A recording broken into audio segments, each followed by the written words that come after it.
עוד יותר טוב, רק יותר תתאהב לי את הלב, אני לא מכיר רופא אחר. אני לא באתי לברבר, אני לא עוד משורר, רק רוצה שתתאהב.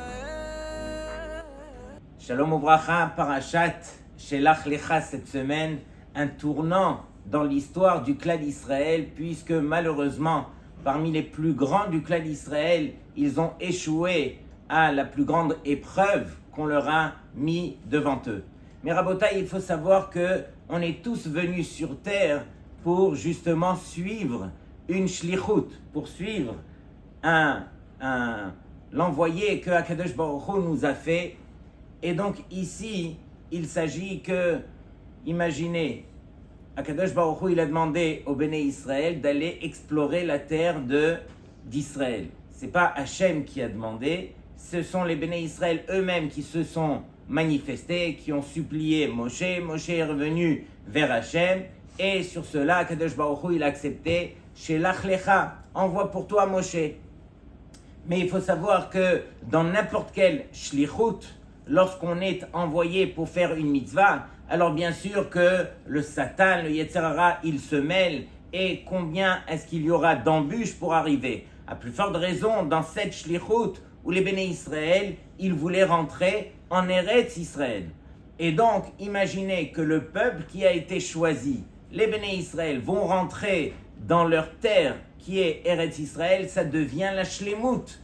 Et donc, pour une shlichut pareille qui pourrait amener la shlemut, la manière parfaite que les Béné Israël pourront accéder sur terre, alors c'est sûr que, encore une fois, le Yetzer Hara, il va se mêler. Et sur cela, Moshe Rabbeinu, il a pris tous les chefs des tribus et il a prié pour eux. Imaginez le cadeau que Hachem a fait pour chacun d'entre eux. Moshe Rabbeinu, lui, qu'est-ce qu'il a fait? Il a fait un Ibour Neshama pour chacun d'entre eux. C'est quoi cela? C'est que Moshe, lui, il a été chercher une âme qui est dans le ciel, une âme qui est très élevée, et qu'il l'a ramenée justement pour l'associer à l'âme de tel et tel chef de tribu. Et donc, c'est ce qui a permis à chacun d'entre eux d'être protégés. Par exemple, c'est marqué les Maté Reuven Shamoua Ben Zakour. Et donc, Moshe Rabbeinu, qu'est-ce qu'il a fait? Il a été prendre l'âme de Reuven et il l'a associé à l'âme de Shamoua Ben Zakour, justement pour lui donner un niveau et pour le protéger. Et donc, ainsi de suite, il l'a fait pour tous les chefs des tribus. Mais il n'y a qu'une seule tribu sur laquelle on ne pouvait pas associer la même Neshama.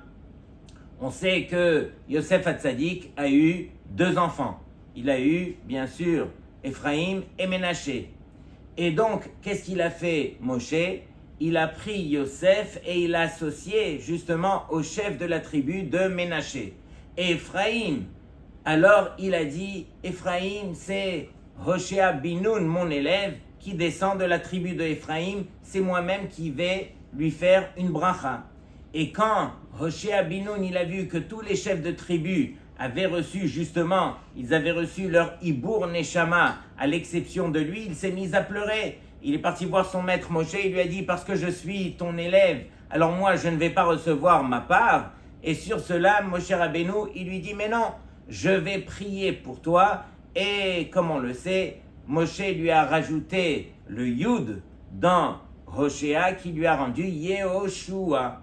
Et donc c'est pas que Moshe il a rajouté quelque chose à Hoshea plus qu'aux autres, puisque les autres ils avaient reçu plus que Yehoshua. Et donc Moshe il a dû prier justement pour son élève Yehoshua pour ne pas qu'il trébuche dans sa mission. Mais malheureusement, comme on va le voir tout de suite, alors tous ces grands, tous ces géants ont trébuché et ils ont fauté d'une manière la plus grave puisqu'ils se sont permis de parler sur la terre d'Eretz Israël. Imaginez Rabotai, c'est une paracha qui a priori devrait nous faire peur de parler contre la terre d'Eretz Israël. Regardez alors le fléau que ça a causé pour tout le Ham Israël. C'est marqué que un jour par rapport à une année, Ils sont restés dans le désert pendant 40 ans et ils sont partis explorer la terre d'Eretz Israël pendant 40 jours.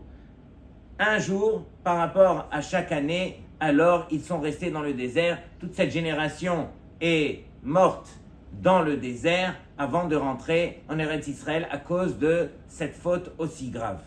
Mais Rashi nous dit, Lama nismecha parashat Meragelim, les parachats Myriam. Pourquoi est-ce qu'on a juxtaposé justement la paracha de Myriam qu'on a vue à la fin de Be'alotecha à la paracha des Meragelim qu'on voit ici, les filles chez l'Aktal Isker Diba, parce que Myriam, bien sûr, elle a été frappée parce qu'elle s'est permise de parler sur nul autre que son frère Moshe.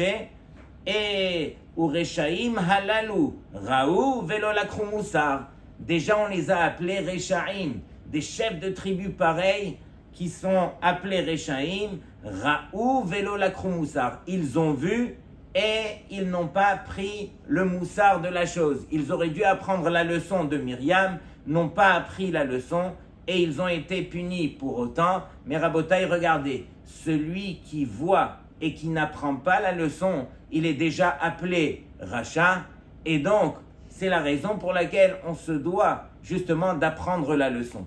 La vraie leçon, elle est qu'on est venu sur terre justement pour vivre une shlichut d'Hachem. C'est Hachem qui nous a envoyés en tant que mission, et chaque chose qu'on va retrouver sur terre, alors on se doit d'apprendre la leçon pour changer, pour s'améliorer et pour découvrir le pourquoi on est venu.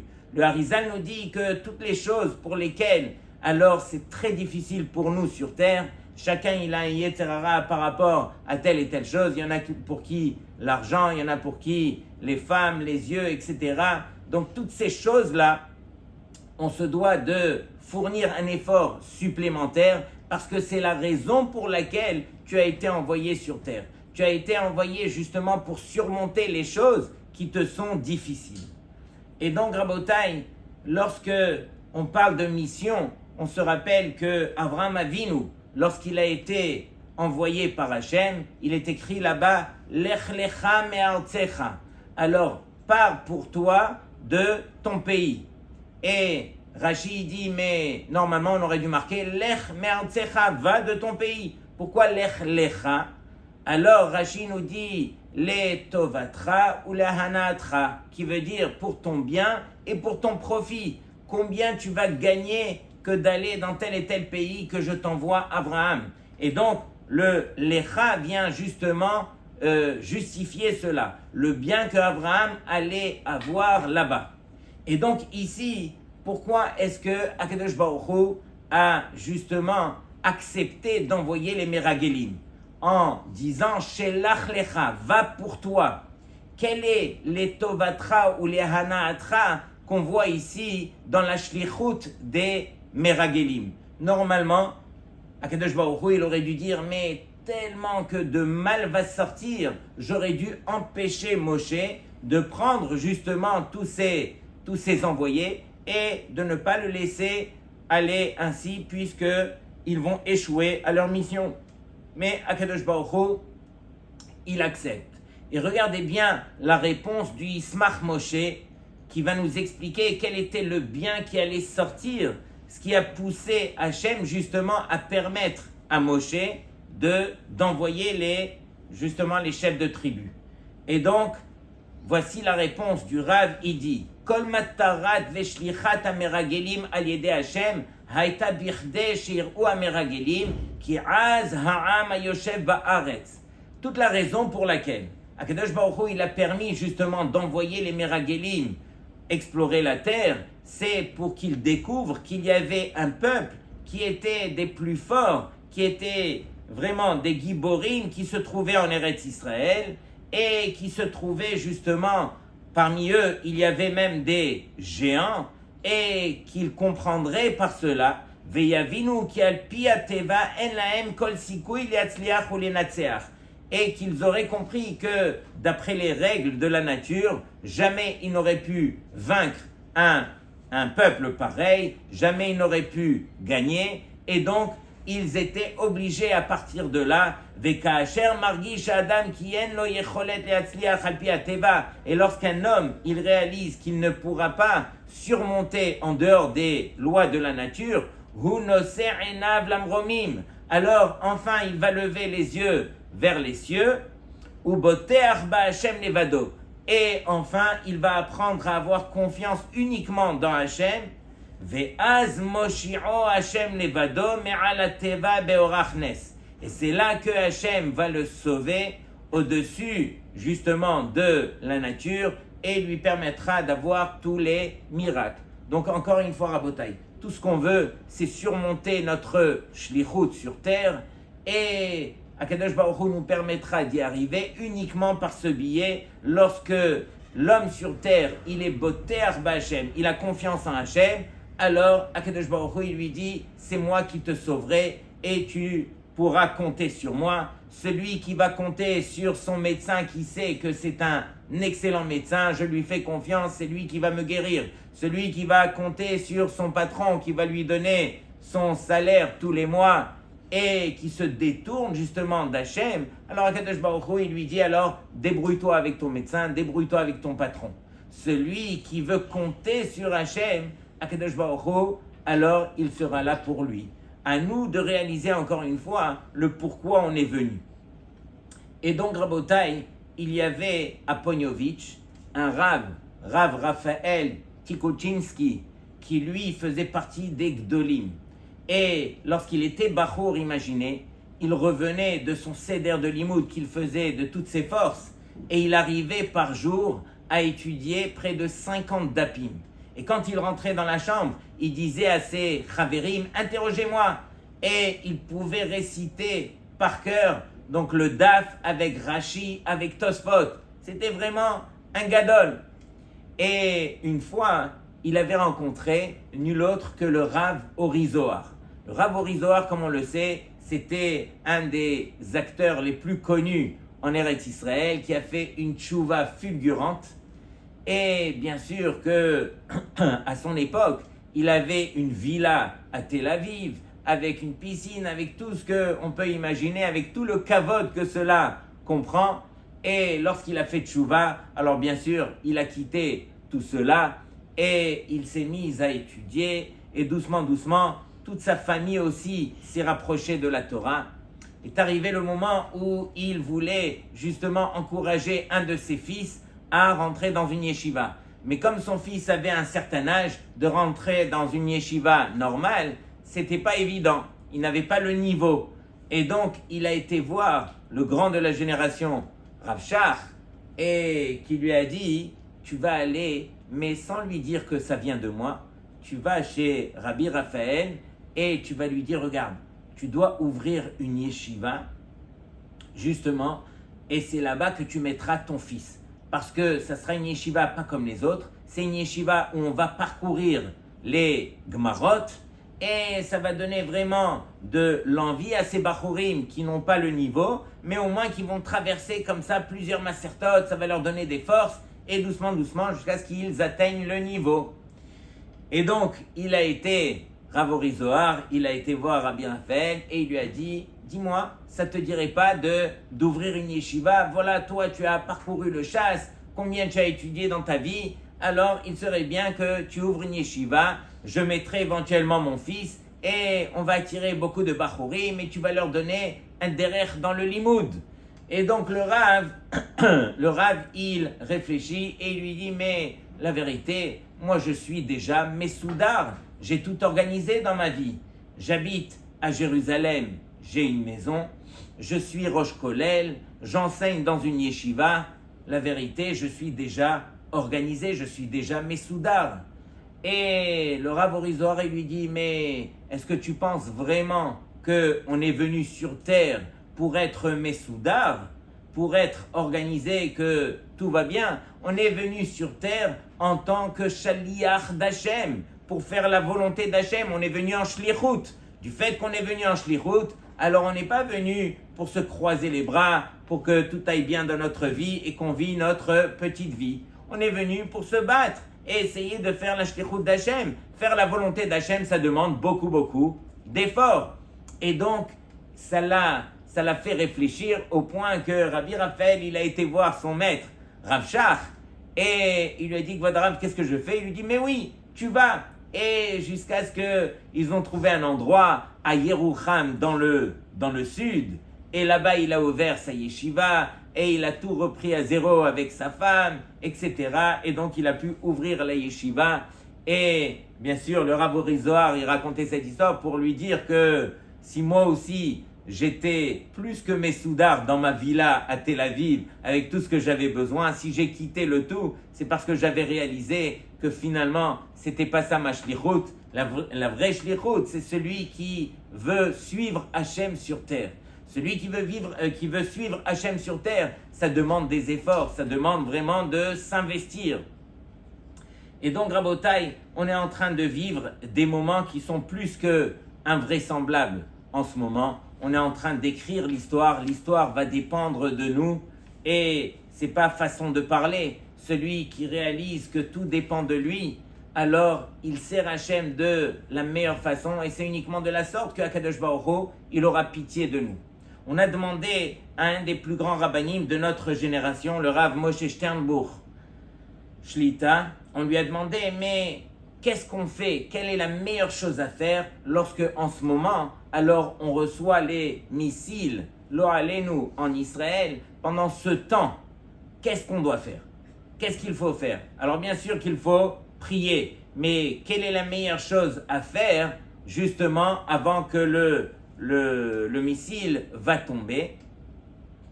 Ils ont demandé, vaut mieux faire des teilim ou vaut mieux avoir des pensées de Emouna, de Bitachon, comme on était en train d'expliquer. Et donc, le Rav, il a dit au début, Techila la kol, au début, Al-kol adam le shanen ou le achdir le libo, Gimel pe'amim et tamilim. C'est, au début, chacun doit répéter à l'intérieur de son cœur 3 fois les mots suivants, En od milevado, En od milevado, En od milevado, qui veut dire qu'il n'y a personne sans toi, Hachem. De le répéter 3 fois, c'est la promesse qui est écrite dans le livre Nefesh HaChaim, qui est nul autre que l'élève du Chafetz Chaim. Et donc, celui qui fait rentrer cela dans son cœur, qu'il n'y a rien sans toi, Hachem, tout ce que je vois sur terre, ce n'est que ta volonté, alors il met toute sa confiance dans Hachem. Alors il est écrit que, justement, Aliédé Sheizkor, qui est Hachem Yitbarach, Hu Haose Akol Levado, par le fait qu'il va se rappeler que c'est uniquement Hachem qui crée le tout, Ve'en af Adam o af Mazik Sheachol Ifgo Abi, et il n'y a personne qui pourra me faire du mal, tout ne vient que d'Hachem. Alors c'est uniquement de la sorte que on devra se renforcer et être ma'amin she'akol ze Hachem levado, que tout ne vient que d'Hachem. Lorsque malheureusement il y en a qui ont été atteints par ces missiles, il y a eu des morts, il faut être profondément convaincu que est arrivé le moment pour eux de mourir. Et Akadosh Baruch Hu leur a permis de mourir par Kiddush Hachem, parce qu'ils étaient juifs et qu'ils ont reçu un missile qui visait les juifs. Mais il faut savoir que sans ce missile, ils auraient dû mourir à ce moment-là précis. C'est ça celui qui est Ma'amin. Celui qui est Ma'amin, c'est celui qui arrive à traduire tout ce qui se passe sur terre uniquement qu'au travers de la volonté d'Hachem. Et donc il dit Ve'aikar be'amirat en od milevado, et la chose la plus importante en disant en od milevado, il n'y a personne sans toi Hachem, ou le'ardir la lev shekach ha'emet, de rentrer dans son cœur que c'est ça la vérité, ve'lorak sheyotzi bisfatav, et pas uniquement de le faire sortir de sa bouche, c'est d'y croire et de le vivre. Et le Rav continue et il lui dit ve'achar kach ya'avor lomar teilim, et après que tu as eu cette émouna envers Hachem, alors là tu peux passer à faire des teilim, kedé le harbot zchuyot le hatzalato ou le hatzalat kol am Israël. Justement, faire des teilim pour se protéger et pour protéger tout le Am Israël. Si des gens ont pris Rabotai, compris pour tout le Am Israël, comment est-ce qu'on peut oublier un Ben Israël qui est en train de souffrir? Dans toute notre filote, on ne doit pas cesser de prier déjà pour les Chatoufim, pour les soldats qui sont au front et qui sont là-bas pour essayer de faire le travail comme il se doit, pour tous les malades, le Aleinu, et pour protéger le Ham Israël. Et il dit, Umekubal Beshem HaChazon Ish. Le Chazon Ish, il avait l'habitude de dire qu'il est toujours bien de faire un Mizmor, qui est le Mizmor Yoshev Beseter Elyon, Sadik Aleph, le Mizmor Tehilim 91. Pourquoi? Parce que ce Tehilim, il est Neged Amazikin. Il va à l'encontre des Mazikin, c'est tous ceux qui nous veulent du mal. Et donc, pour être protégé, alors il serait bien tous les jours au moins de faire ce Mizmor Tehilim qui est nul autre que Yoshev Beseter Elyon. Donc, Rabotai, on est en shlichut sur terre. Et lorsqu'on est en shlichut sur terre, comme on a dit, le but est pour nous d'apprendre à voir quel est le message qu'Akadosh Baruch Hu nous accorde de voir. On raconte à Bnei Brak, il y avait un Avrer qui, lui, le matin, il s'est réveillé et comme tout le monde, les familles nombreuses, il faut courir, réveiller les enfants, les habiller, s'occuper d'eux, le goûter pour l'un, les livres pour l'autre, etc. Et pour justement les encourager, alors il prend une belle tablette de chocolat, il la met dans sa poche et il leur dit, dès qu'on va sortir, alors je vous donne à chacun. Et ce matin-là, ils étaient tellement pressés qu'il est rentré, après qu'il a déposé les enfants, il est rentré au kollel et il a vu qu'il avait cette tablette de chocolat dans la poche. Il l'avait oublié. Et il dit, si je laisse la tablette toute la journée dans ma poche, elle va fondre, elle va servir à rien.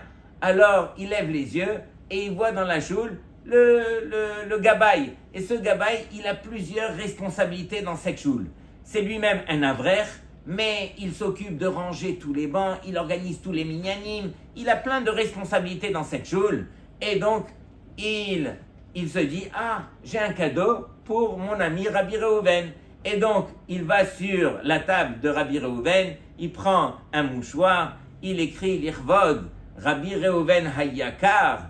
Alors, voici quelque chose de matok, quelque chose de doux pour toi. Et il lui a posé la tablette de chocolat.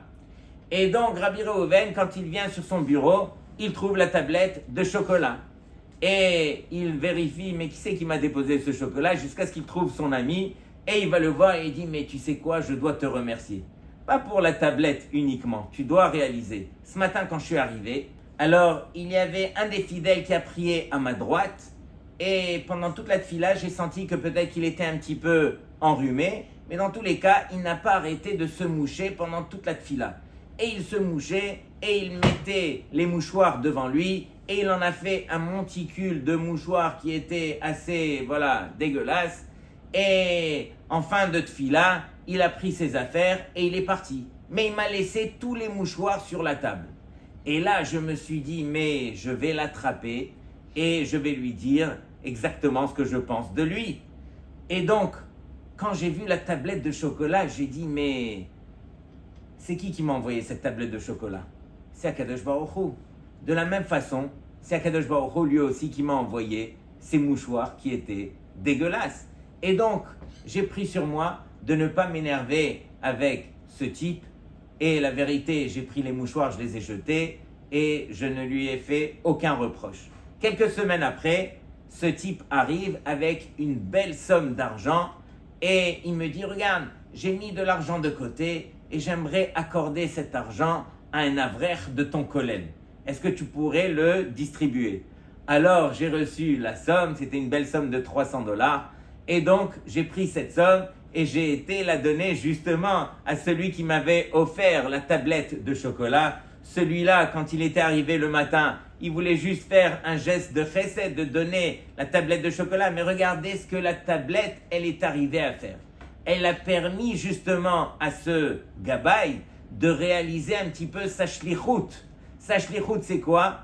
Kadosh Baruch Hu, lui, il nous envoie sur terre et il nous demande de décoder un petit peu ce qui se passe. Grâce à ce chocolat, alors il a réalisé que ça venait d'Hachem, les mouchoirs aussi, ne pas s'énerver et réaliser que tout ne vient que d'Hachem, avoir ce bitachon, vivre avec Hachem, c'est ce que Hachem il attend de nous. Rabotai, ces missiles qui sont en train d'arriver, alors bien sûr, on est là pour essayer de les stopper. Il n'y aura que nous qui arriverons à les stopper. Il n'y a personne. Ne pensez pas que Trump va nous aider, Netanyahou c'est le plus fort au monde. Il n'y a personne qui pourra vaincre l'ennemi, si ce n'est que notre bitachon, notre croyance en Dieu. Il n'y a que ça qui nous permettra réellement de réaliser la shlichut pour laquelle on est venu sur terre. Et chas v'shalom que d'arriver sur terre et de vivre jusqu'à 120 ans et de se tromper justement dans sa mission qu'Hachem lui a accordé de faire. Donc Rabotai, ça c'est une des choses sur lesquelles cette guerre en tout cas, elle devrait nous permettre de réaliser. Imaginez que lorsqu'il y a eu le 7 octobre et pendant les mois à venir, voire même l'année qui est passée après le 7 octobre, qui sait qui ne s'est pas posé la question au moins une fois, si ce n'est pas plus, pourquoi Hachem t'a envoyé cela? Et au jour d'aujourd'hui, alors bien sûr que malheureusement, il y a eu 1200 morts et des souffrances terribles et encore, etc. Mais on comprend au jour d'aujourd'hui pourquoi il y a eu une telle chose. Akadosh Baruch Hu, lui, il prépare le terrain pour permettre d'éliminer tous nos ennemis. Imaginez depuis le 7 octobre jusqu'à aujourd'hui, combien on a réussi à faire justement, à nettoyer ce monde, justement pour qu'il y ait un monde beaucoup plus propre, qui nous permettra de servir Hachem comme il se doit. Donc à nous de réaliser que quand arrive quelque chose, alors la première chose, en od milevado. Il n'y a que Hachem qui pourra réaliser le pourquoi ça s'est passé. Nous, on doit rester patient, on laisse passer le temps et on réalise avec le temps, ah voilà pourquoi ça s'est passé. De même, dans la première guerre qu'on a eue avec l'Iran, qui est la guerre qu'il y a eu avec Haman, alors on sait que l'Iran vient du royaume de Perse. Et donc le début de la Megillah, tout le monde pose la question, mais à quoi est-ce qu'il sert? On a parlé de la première femme de Achashverosh, Vashti. Après, dans le deuxième Pérec, on a parlé de combien de femmes sont venues, pendant combien de temps, jusqu'à ce qu'on a choisi Esther Amalka, etc. Et donc tout ce récit, c'était 9 ans avant la Megillat Esther. Justement, Rabotai, pour nous faire réaliser que 9 ans auparavant déjà, Akadosh Baruch Hu, il avait tout préparé, tout le scénario pour nous permettre d'arriver justement à attraper ce Haman avec toute sa famille et de les décimer. C'est ce qu'on demande à Hachem. S'il te plaît Hachem, permets-nous de faire la même chose aujourd'hui avec le descendant de l'Iran qui est nul autre que le descendant de Amalek, comme on le sait. C'est un descendant qui ne jure que l'extermination de Israël et de son peuple. Donc à nous de réaliser que si on a le mérite, et Bezrat Hachem, on essaiera d'être au niveau, d'avoir le mérite, de demander à Hachem, d'avoir ce bitachon et de faire tout ce qu'il se doit pour que les Béné Israël soient sauvés et que cette guerre elle s'arrête comme il se doit. Shabbat Shalom et Kulchem. עוד יותר טוב, רק יותר, תטהר לי את הלב, אני לא מכיר רופא אחר. אני לא באתי לברבר, אני לא עוד משורר, רק רוצה שתטהר